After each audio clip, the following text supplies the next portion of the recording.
Hi, I'm Ben Hanley. I'm the Contemporary Modern Specialist at Doerr Dallas Valuations. I've had a lot of experience in the Banksy market, both plus and minus. I remember going to a client's house, and it must have been about 4 years ago, before the peak of the market, and he'd bought a Girl with Balloon 25 edition. I think it's 30 by 30, so about that size. Girl with Balloon, the classic subject. They originally sold, by the way, when Banksy sold them at £50.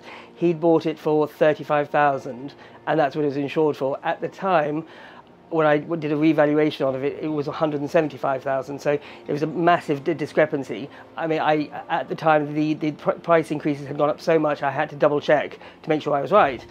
Anyway, it was right, 175,000 at the time, so there was 100,000 plus or minus difference. So we insured him for that price. Little did I know that at the peak of the market, which was 18 months later, that went up to 1.75 million. Probably the most memorable Doerr Dallas valuation that I've carried out in the last 2 years was a valuation of a very private and discreet collection of modern British paintings. I was sent to a lovely flat just behind Euston. It's a very expensive area now, but when the client bought the flat, it was post-war, so it wouldn't have been a very expensive area. So you went into the flat, and the whole thing was so real. You went into this gorgeous flat. It hadn't been touched since the 60s, 70s. The owner had been an academic in modern British art, so the apartment was full of the top end contemporary: Peter Lanyon, Victor Passmore, Henry Moore, Barbara Hepworth, and in the most amazing examples of those artists' work. Huge paintings, seminal pieces.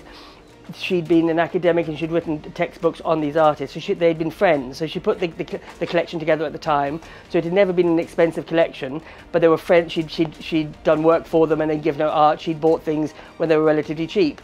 So the apartment was full of what a valuer wants to see in a collection is integrity. A collection or a painting, be it one, two, or a huge collection that hasn't been mucked around with. The original frames were there. The dust on the top of the frames had been there for 20 years. The furniture in the flat was from the 60s and was well worn. And to go into an environment like that, where you see everything hasn't been mucked around with, everything is pristine, everything has a legitimacy, and from a market level, they were hugely expensive. I think it was 1.5 million, and when I left and did the valuation, it was 3.5 million. I mean, it was amazing. What I love about working for DDV is, well, two things. If you're curious, working for a valuation company, you have the privilege of going into private homes, into corporate collections, into very special environments, and you see wonderful things. So you never know what you're going to see day by day.